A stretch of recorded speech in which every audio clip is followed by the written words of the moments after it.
Ya, selamat siang semuanya. Assalamualaikum warahmatullahi wabarakatuh. Selamat siang untuk para semua peserta yang ikut kegiatan ini. Juga terima kasih kepada PMKTK yang pada kesempatan siang hari ini mengizinkan saya untuk sharing tentang mengenal anak berkebutuhan khusus. Ya, teman-teman sekalian, para guru, para orang tua yang hebat di sana, kita sering mengenal istilah ABK, anak berkebutuhan khusus. Tapi seringkali saya masih mendapatkan terminologi-terminologi yang tetap tidak berubah dengan sudut pandang yang stigma negatif, gitu ya. Nampaknya pada hari ini mudah-mudahan apa yang saya sampaikan bisa merubah paradigma kita tentang anak berkebutuhan khusus. Karena kalau kita baca-baca kadang nyari sumber, seringkali kata tagline pertamanya mereka yang memiliki keterbatasan, kekurangan. Nah, hari ini seolah kita akan bahas tentang ABK juga terkait dengan kapan sih munculnya istilah tersebut, gitu ya. Uh, ya, Ibu Bapak sekalian, teman-teman peserta acara ini, ada beberapa istilah yang kalau Ibu Bapak sekalian ngambil jurusan pendidikan luar biasa ada cukup apa yang cukup sering didengar. Yang pertama ada impairment, ada disability, ada handicap, juga ada difabel. Apa sih ini semua? Sebelum saya bahas ABK, karena ini nanti menjadi dasar kita berpikir atau ada perubahan paradigma juga terkait dengan beberapa istilah yang muncul. Mungkin di Ibu Bapak ada yang pernah mendengar kata impairment? Misal katanya terkait dengan hearing impairment atau visual impairment gitu ya. Itu biasanya berkaitan dengan kata-kata tersebut gitu ya. Oke, kita bahas satu-satu. Apa sih impairment? Impairment adalah kehilangan atau abnormalitas struktur atau fungsi psikologis, fisiologis, atau anatomis.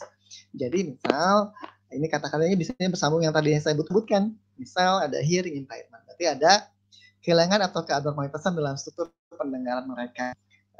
Atau ada physical impairment, ada kehilangan atau abnormalitas struktur dari fungsi motorik mereka, misalkan fisik mereka, kehilangan tangan kah, atau misalnya kekakuan tangan, kalau beberapa pada anak cerebral palsy ya seperti itu. Ada impairment. Dan kemudian ada istilah disability. Apa istilah disability? Sebenarnya disability itu kalau kita ngerujuk pada WHO, sebetulnya saya udah cek juga. Apa ini kan saya ambil dari referensi dari Bapak Dwi Tarsidi, dosen saya. Di WHO terbaru pun sebetulnya tetap berbicara tentang bahwa disability adalah suatu dampak dari adanya suatu impairment. Jadi disability itu dampak kemudian. Jadi adanya impairment dulu, kemudian muncul disability. Jadi kalau impairment kerusakan organnya, nanti muncul disability, muncul ke disability. Misal awalnya ada impairment di misalnya visual impairment, berarti ada kerusakan, kehilangan atau normalitas struktur di mata, gitu ya. Nanti dampak dari itu maka kehilangan kemampuan untuk melihat, gitu ya. Dengan kehilangan kemampuan tersebut, seseorang yang punya hambatan tersebut berdampak pada dia tidak mampu melakukan hal-hal yang dianggap normal. Harusnya misalkan harusnya tulisan ini terlihat, tapi karena dia punya visual impairment, maka dia punya berdampak pada tidak bisa melihat tulisan tersebut. Berikutnya adalah handicap. Handicap itu adalah dianggap sebagai sebuah kerugian atau bagi seorang individu tertentu akibat dari adanya impairment atau disability yang membatasi atau menghambat terlaksana suatu peran yang normal tergantung pada jenis kelaminnya, faktor-faktor usia, dan juga si budaya. Walaupun sebetulnya istilah handicap ini mungkin sebetulnya lebih jauh muncul adanya impairment atau disability, karena kalau kita lihat sejarah ada versi sejarah bahwa handicap ini berasal dari istilah dulu korban-korban perang yang cacat perang itu diizinkan oleh pemerintah dulu untuk meminta bantuan dengan menyimpan topinya di tangan, jadi cap in hand gitu ya. Jadi handicap muncul dari situ, kemudian digunakan WHO sebagai dampak dari impairment dan disability. Simpelnya kalau ada kerusakan mata, maka disability-nya anak nggak bisa melihat. Nanti karena nggak bisa melihat, dia susah untuk terasanya sebuah peran lingkungan. Misal sulit membaca tulisan-tulisan awas, sulit bergerak, gitu ya. Ketika tidak ada jalur-jalur yang memudahkan dia untuk mobilitas, seperti itu. Nah, kemudian juga kita mendengar istilah difabel. Difabel ini juga teman-teman juga beberapa teman-teman disabilitas juga kadang-kadang lebih suka disebut mereka sebagai difabel gitu ya. Difabel sendiri pertama kali muncul itu di tahun 1981 pada International Federation of the Blind, ya, IFB, dan World Council of the Welfare and the of the Blind juga di Singapura waktu itu. Nah, sebetulnya munculnya kata difabel ini merupakan akronim dari differently able atau disability, different ability. Jadi antara disebutnya bahwa mereka tidak kalau kita sebutnya difabel, maksudnya bahwa penyandang disabilitas itu tidak mau disebut disabilitas, tapi lebih bahwa saya dapat mampu melakukan sesuatu loh, tapi dengan cara yang berbeda. Misal teman-teman yang tunanetra, saya bisa baca, tapi dengan kemampuan yang berbeda. Teman-teman membaca langsung dengan matanya, terus awas. Teman-teman tunanetra membaca dengan menggunakan jarinya, misalkan seperti itu. Jadi istilahnya punya different ability. Jadi perbedaan dalam kemampuan saja gitu, tidak sesuatu yang menghambat, tapi mereka bisa melakukan hal yang sama tapi dengan cara yang berbeda. Misal kita bisa komunikasi secara verbal, teman-teman tunarungu juga bisa berkomunikasi dengan isyarat. Mereka hanya cara menggunakan komunikasinya yang berbeda, maka muncul istilah difabel. Tapi sebetulnya istilah difabel ini juga sebenarnya tidak cukup dipakai, digunakan secara luas, karena memang ada secara bahasa juga ini agak bahasa yang tidak pas gitu ya. Misal di bahasa asing, di Inggris juga nggak umum kata difabel. Kalau kita nulis di Google, nulis di Word saja, kalau kita nulisnya difabel itu pasti di garis merah, karena itu nggak umum juga bagi bahasa dari seluruh bahasa Inggris, nggak umum juga gitu ya. Nah, sekarang sebelum bahas tentang siapakah anak berkebutuhan khusus, saya sedikit cerita tentang dulu ya, ada namanya medical model of disability. Jadi ada bagaimana orang medis melihat seorang disabilitas dan bagaimana orang-orang sosial melihat disabilitas. Misal ini ada anak tangga, jadi ada penyandang disabilitas fisik menghadapi sebuah anak tangga gitu ya. Nah, dulu itu kalau pertanyaan saya adalah kenapa orang ini susah naik ke anak tangga, gitu kan? Mungkin ibu berpikir wajar dia tidak bisa naik anak tangga karena memang kakinya low. Atau juga bisa berpikir yang lain, wajar dia nggak bisa naik anak tangga karena lingkungan tidak membuat sebuah tangga yang lebih mudah diakses oleh bapak ini, gitu ya. Nah, kalau kita berpikir bahwa bapak ini susah naik ke tangga itu gara-gara dia kakinya lumpuh, atau dulu saya pernah punya mahasiswa kakinya dua-duanya nggak ada, dia ke kampus seringkali pakai papan skateboard, dia susah naik lantai 3.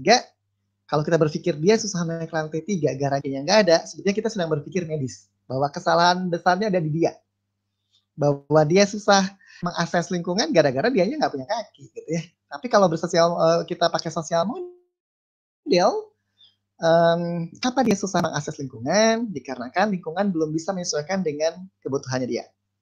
Ya.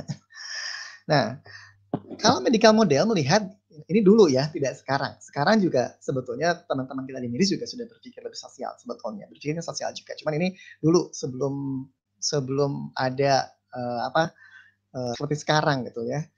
Nah, di medical model disabilitas awalnya dianggap sebagai sebuah kelainan atau kekurangan tubuh atau otak, ya. Gitu ya.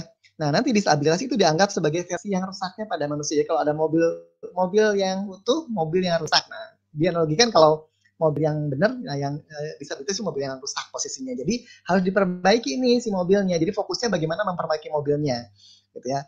Karena terus berikan penyandang disabilitas membuat mereka tidak berfungsi secara normal. Mereka membutuhkan pengasuh profesional, membuat keputusan, bahkan dipilihkan keputusannya untuk mereka.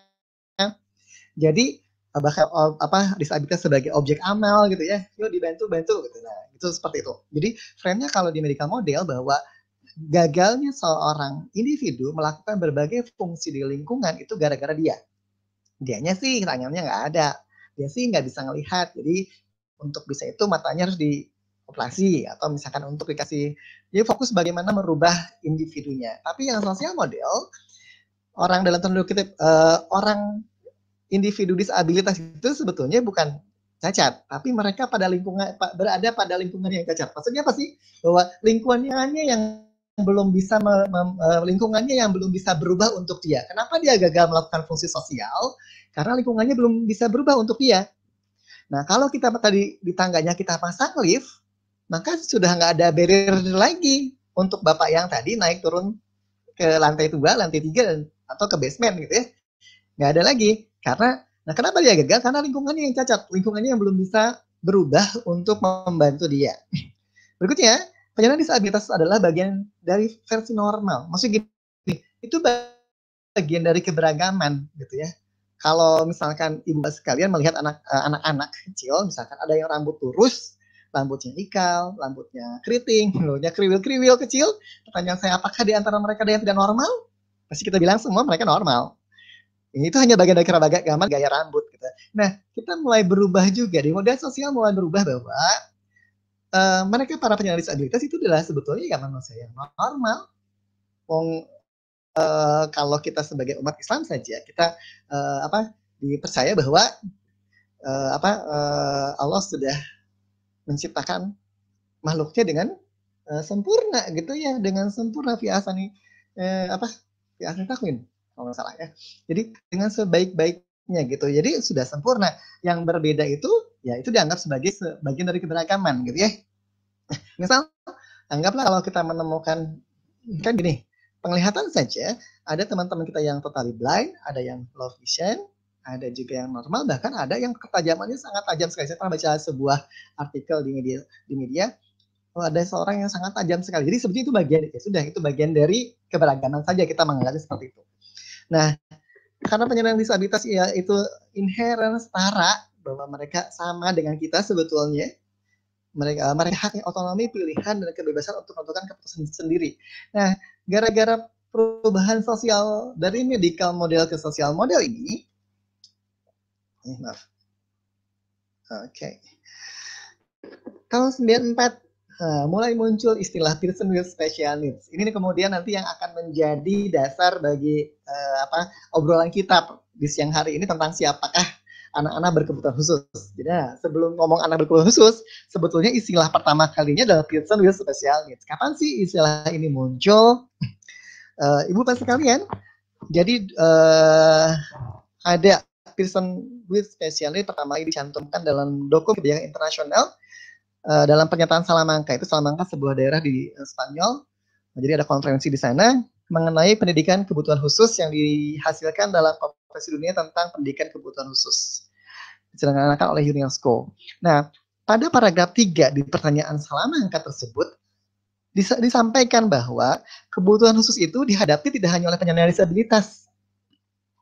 Ini ngomongin person ya, belum ngomongin anak berkebutuhan khusus. Baru ngomongin person with special needs gitu ya. Bahwa yang tadi misalkan bapak-bapak yang tadi susah naik ke tangga, dia butuh tangga yang landai, titian jalan yang landai. Sebetulnya kebutuhan khusus itu tidak terjadi hanya pada penyandang disabilitas, bahkan pada orang-orang yang berbakat juga ada kebutuhan khusus. Misalkan mereka kalau di sekolah punya tantangan dirancang dengan kurikulum yang pada umumnya, bagi dia nggak ada tantangan, ya tantangan itu menjadi needs bagi dia. Gitu ya, materi yang lebih kompleks itu menjadi needs bagi dia, kebutuhan bagi dia. Bahkan tidak hanya anak, tapi anak-anak jalanan, bahkan anak pekerja, gitu ya. Anak pekerja, anak yang penduduk terpencil, atau pengembara, misalkan anak yang tinggalnya nomaden, gitu ya.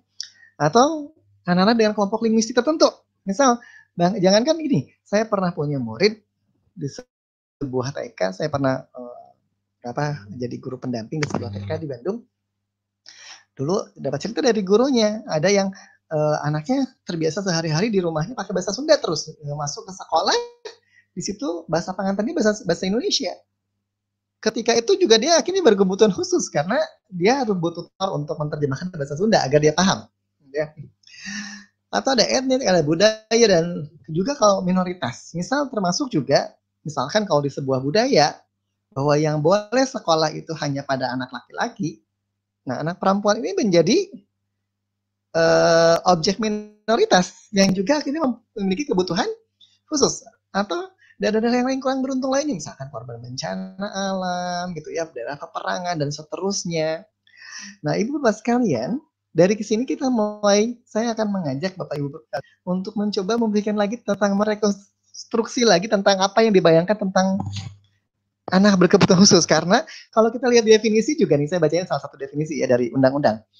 ABK adalah sebagai anak yang mengalami keterbatasan atau kebiasaan baik fisik, mental, intelektual, sosial maupun emosional yang berpengaruh pada proses pertumbuhan dan perkembangan dibandingkan anak-anak lain pada usianya. Padahal kita lihat yang kelompok linguistik saja, yang lain mungkin di daerahnya dia perkembangannya sama seperti yang lain.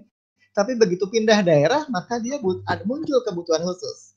Jadi istilah person with special need ini sama sekali bukan untuk menggantikan istilah disabilitas atau penyandang cacat, gitu ya. Sama sekali bukan, gitu ya. Nah, bagaimana kita merubah pemikiran tentang person with special need menjadi children with special need, gitu ya. Nah, baru kita akan bahas. Kenapa saya bahas yang tadi? Biar kebayang bahwa awalnya person with special need itu nggak ngomongin tentang disabilitas saja, gitu ya. Demikian pula akhirnya berarti anak berkebutuhan khusus, gitu ya.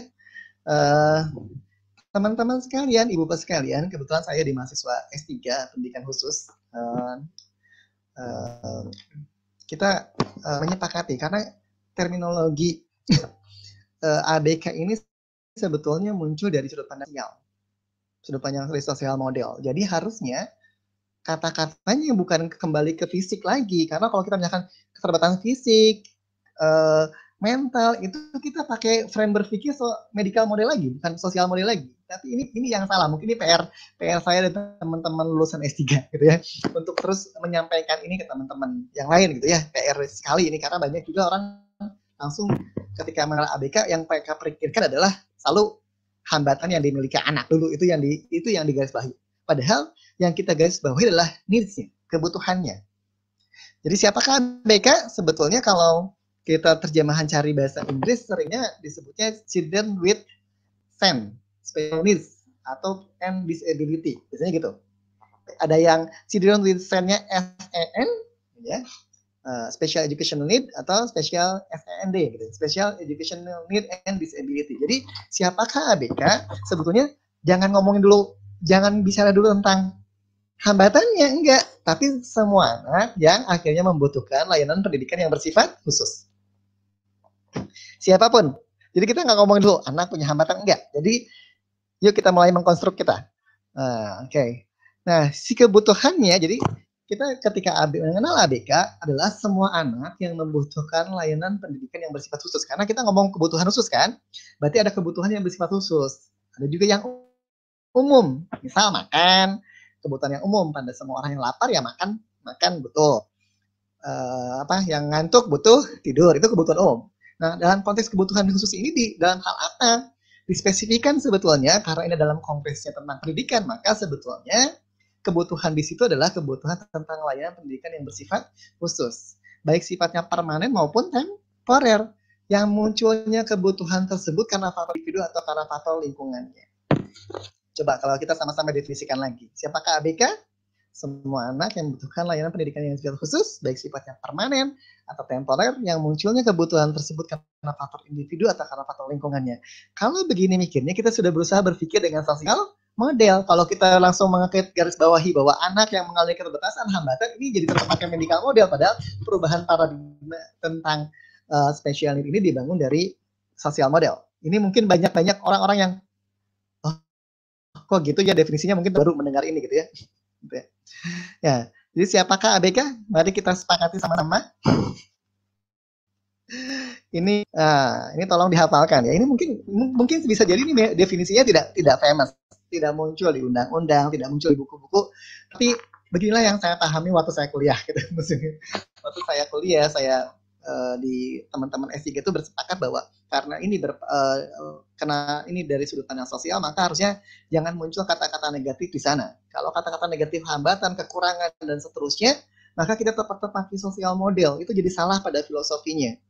Jadi kita semangati ya Ibu Bapak sekalian, mulai sama sekarang kalau mendengar kata ABK, jangan dulu yang berpikir anak yang memilih hambatan, keterbatasan, itu nanti kita pikirnya medika model lagi gitu ya.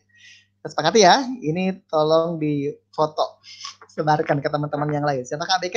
Adalah semua anak yang membutuhkan layanan pendidikan yang bersifat khusus, baik permanen maupun temporer, yang munculnya kebutuhan tersebut dikarenakan karena faktor individunya atau karena faktor lingkungannya. Kan kalau dengarnya ini nggak ada kata hambatan, lebih enak, ya, gitu ya. Bisa difoto dulu. Oke. Sekarang bagaimana sih membantu anak ABK secara optimal? Waktu saya tinggal 7 menit lagi. 8 menit lagi. Saya singkat saja. Ini gambaran umumnya saja. Pertama, teman-teman Ibu Bapak sekalian, bahwa kapan kita bisa membantu mereka menangani anak-anak berkebutuhan khusus, mendampingi mereka dengan baik ketika kita bisa mengidentifikasi dini. Bagaimana mengetahui bahwa kapan sih, siapa saja sih murid kelas kita yang kemungkinan dia membutuhkan layanan pendidikan yang bersifat khusus. Gitu ya. Kenapa penting identifikasi dini? Beberapa anak berkebutuhan khusus muncul kebutuhannya karena faktor individunya. Karena biasanya munculnya kebutuhan itu karena ada gap kondisi dia saat ini dengan harapan di lingkungan. Kalau dalam misalkan ilmu psikologi bisa terkait dengan ada gap antara kemampuannya dalam aspek perkembangan yang harusnya dikuasai di usianya, gitu ya. Atau bagian anak gifted, kemampuannya sudah di mana, tuntutan lingkungan di mana, sehingga tidak terakomodasi kebutuhannya di lingkungan. Ini penting sekali untuk mengidentifikasi diri, karena beberapa anak yang memiliki gap yang cukup jauh, jadi posibilitas untuk menyusul kemampuannya yang tertinggal itu menjadi minim, gitu ya. Jadi semakin dini semakin cepat. Misal anak saya CP, tapi saya sudah menduga anak saya CP dari sejak 7 hari. Saya sudah menduga ini anak saya calon cerebral palsy nih, calon anak yang memiliki cedera otak. Kenapa? Anak saya hiperbilirubin sampai 24,58. Setiap 2 minggu sekali saya ukur lingkar kapalnya nggak cukup signifikan naik tuh. Pas 4 bulan akhirnya di CT scan terjadi pengecilan otak, tapi karena intervensinya 4 bulan, waktu 4 bulan langsung intervensi, alhamdulillah anak saya sekarang kemampuan motoriknya baik gitu ya. Nah, kognitifnya juga alhamdulillah baik, padahal sebelumnya punya faktor risiko untuk keterbelakangan mental karena volume otaknya kecil. Tapi gara-gara intervensi dini, karena kita intervensi ketika dia masa di golden age, terus juga kita intervensi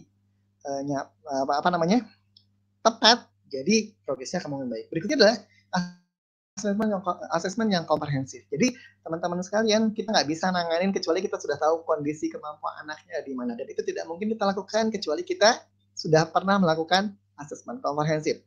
Yang komprehensif, misalkan psikolog mengukur tes IQ-nya, teman-teman bisa juga membantu cek perkembangannya, pakai tes perkembangan.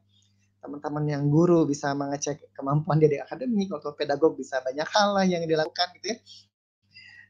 Dokter bisa mengasesmen dari sisi yang lain, sehingga nanti kita dapat gambaran yang utuh tentang si anak. Dia potensinya apa, hambatannya apa, gitu ya. Dari situlah kita bisa menentukan program yang pas bagi mereka. Kadang-kadang gagalnya intervensi yang kita berikan, gagalnya kita membantu mereka karena kita salah menentukan program. Beda antara IEP dengan IPP, ini juga mungkin bahasan yang mungkin kapan-kapan perlu kita bahas ya. Kita anggapnya bahwa semua program untuk anak kalau individual IPP, padahal IPP itu kalau kita baca sejarahnya ini kaitannya dengan sekolah.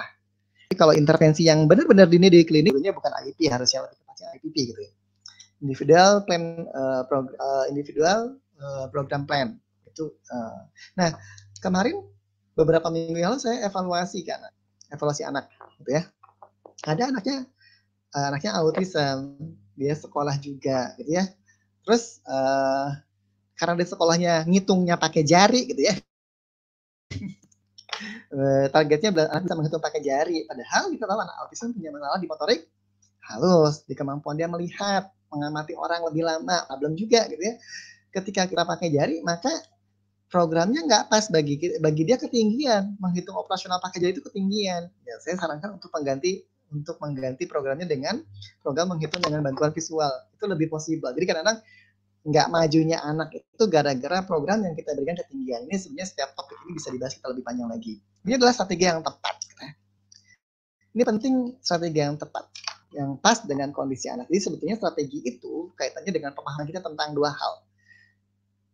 Siapa yang akan kita ajarin dan mereka diajarkan apa. Dan untuk diajarkan apa ini harus punya kemampuan apa. Saya kasih contoh ya. Misal, kalau kita melihat, sering kan kita, teman-teman saya kalau suruh ke mahasiswa kadang-kadang kalau disuruh ngajarin baca lah, oh mengenalkan huruf ya, gitu, mengenalkan huruf, tapi mengajarkan suku kata ya, strateginya masih pendekatan huruf, gitu ya.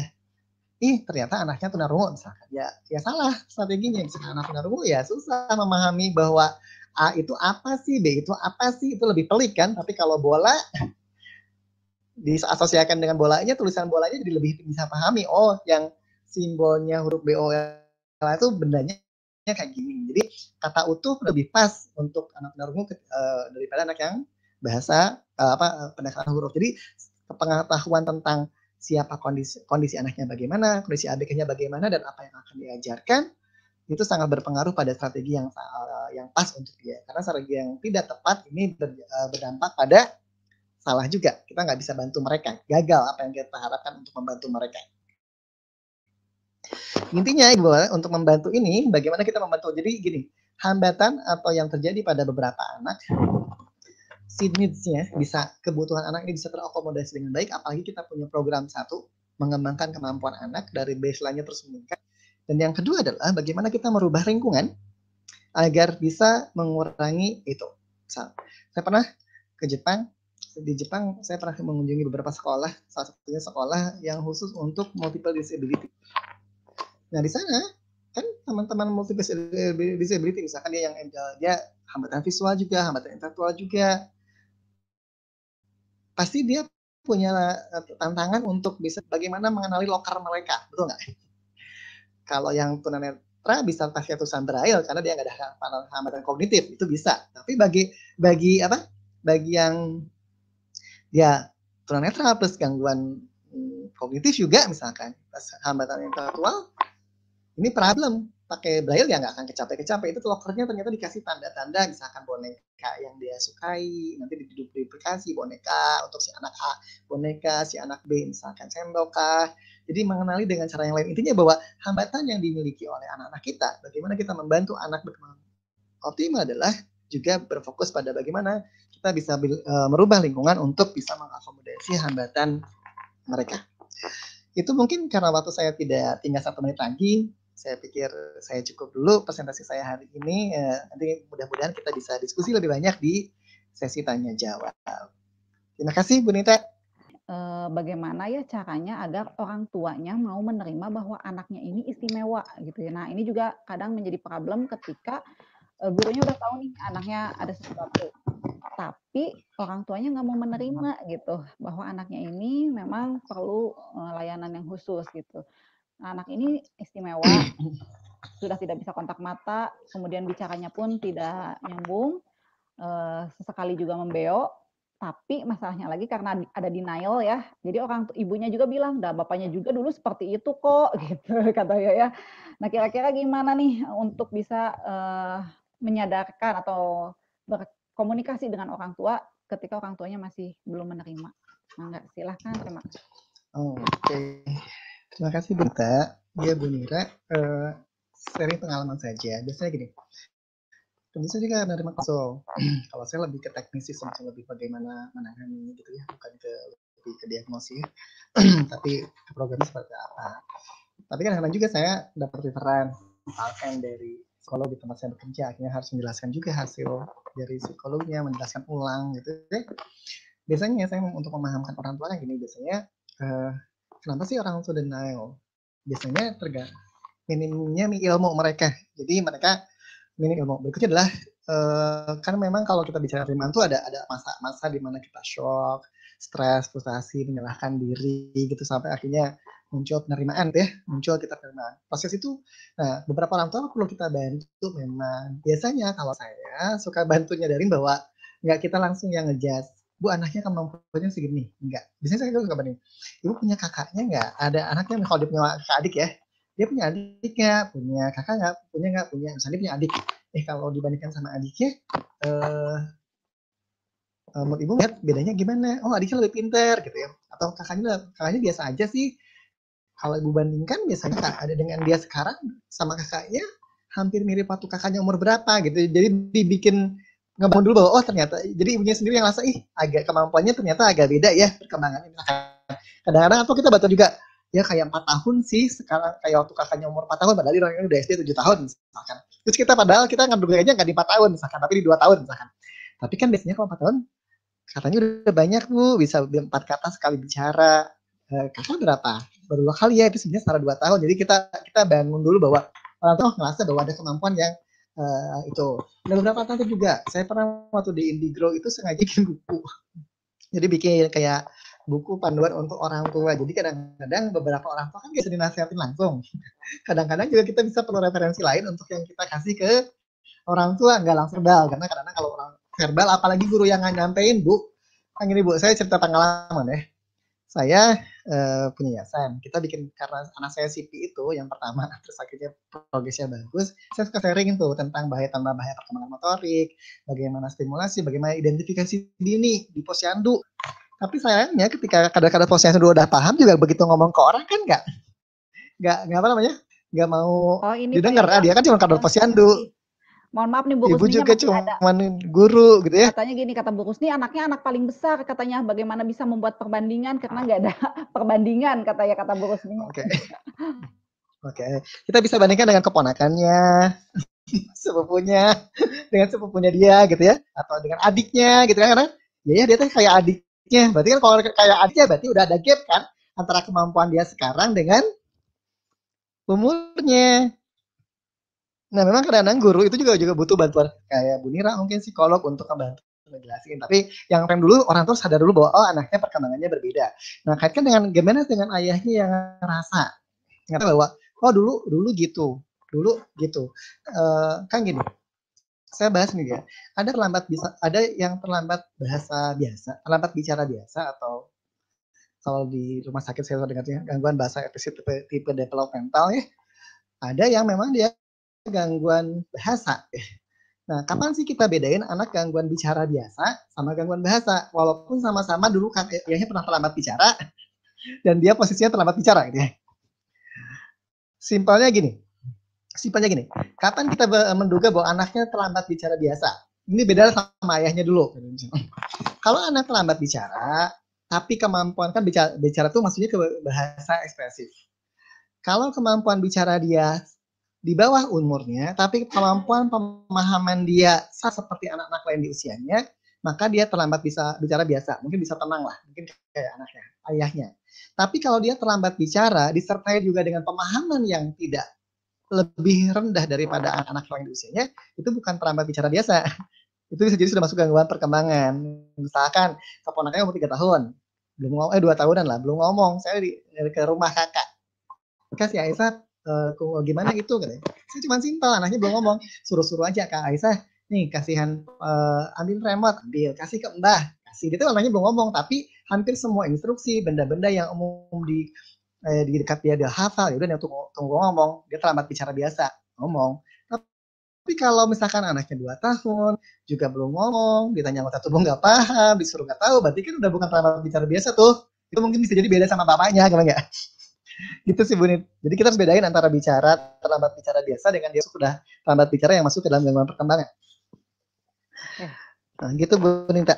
Terima kasih Pak Yoga. Mudah-mudahan ini juga menjawab beberapa pertanyaan ya sahabat luar biasa yang lainnya. Karena memang banyak juga pertanyaan apa sih, kapan sih ketika seorang anak itu dikatakan speech delay gitu ya, atau mengalami hambatan bicara. Karena banyak sekali pertanyaan terkait itu.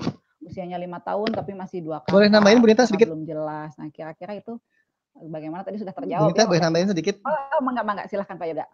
Bu Nita? Ya, silahkan. Boleh nambahin sedikit? Mudah-mudahan apa yang sampaikan sekarang nanti bisa bantu ibu tentang ngebedain gini. Kalau ada anak-anak terlambat bicara, apa yang harus kita lakukan? Kalau saya analogikan, bicara itu seperti keluar air dalam mulut teko. Ya, bicara itu seperti keluar air dalam mulut teko. Jadi kalau kita pengen teko yang ngeluarin air, syaratnya harus ada airnya, betul? Airnya itu pemahaman bahasa. Jadi yang pertama kalau kita ngecek anak nggak bicara, ada nggak pemahaman bahasa dia? Misal saya nanya ke Bu Nita, ini bahasa Koreanya apa? Bu Nita langsung nggak bisa bicara. Nggak tahu, nggak tahu. Ya, karena nggak ada pemahaman bahasa Korea. Jadi jangan dulu ngomong mimpi anak kita bicara kalau pemahaman bahasanya nggak ada, gitu ya. Ada nggak pemahaman bahasa?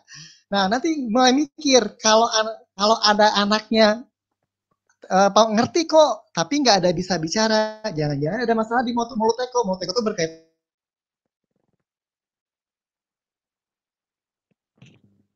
Tes.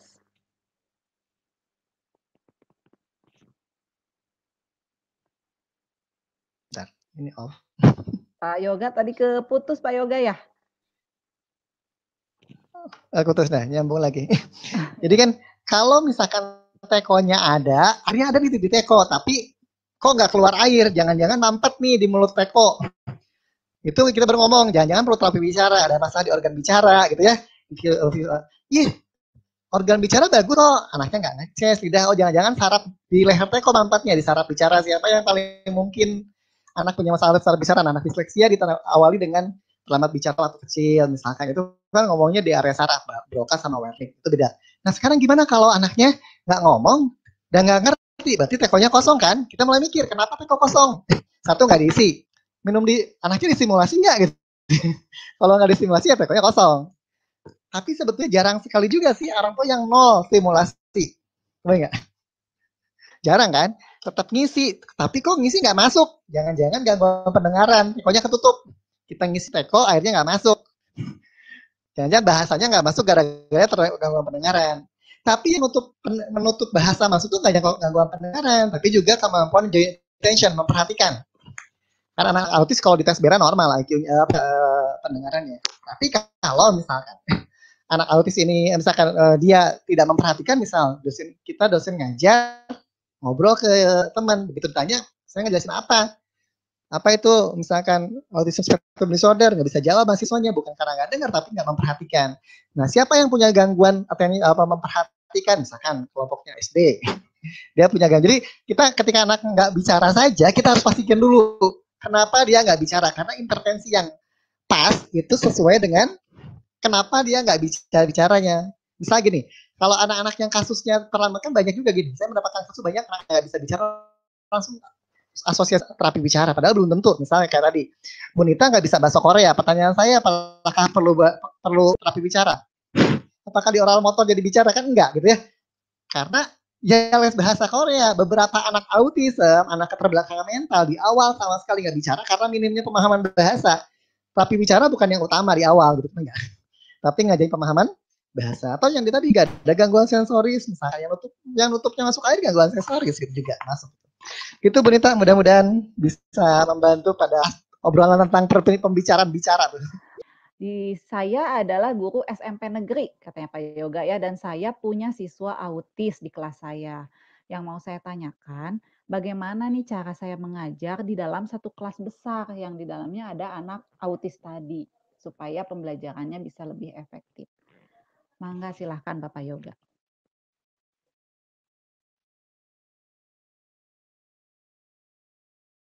Pak Yoga masih di mute. Ibu, siapa tuh Ibu? Bu siapa? Ibu Milena. Ibu Milena Marpaung. Oke. Ya, Ibu Milena, bagaimana sih kalau ada anak dengan autism di SMP, di sekolah? Sebetulnya ini tidak simpel. Gini, ada banyak hal yang perlu yang disampaikan dan harus kita sama-sama pahami. Yang pertama, kan gini, ketika ada anak autism, nah nanti kita lihat, ada dia autismnya kalau pakai DSM-5, dia level 1, level 2, atau level 3. Maksudnya kalau dulu pakai DSM-4, high functioning, low functioning, atau middle function. Kenapa? Nanti ini berdampak pada berapa gap yang terjadi antara kemampuan dia sekarang dan kurikulum yang berlaku. Kan biasanya kadang-kadang ada jarak tuh.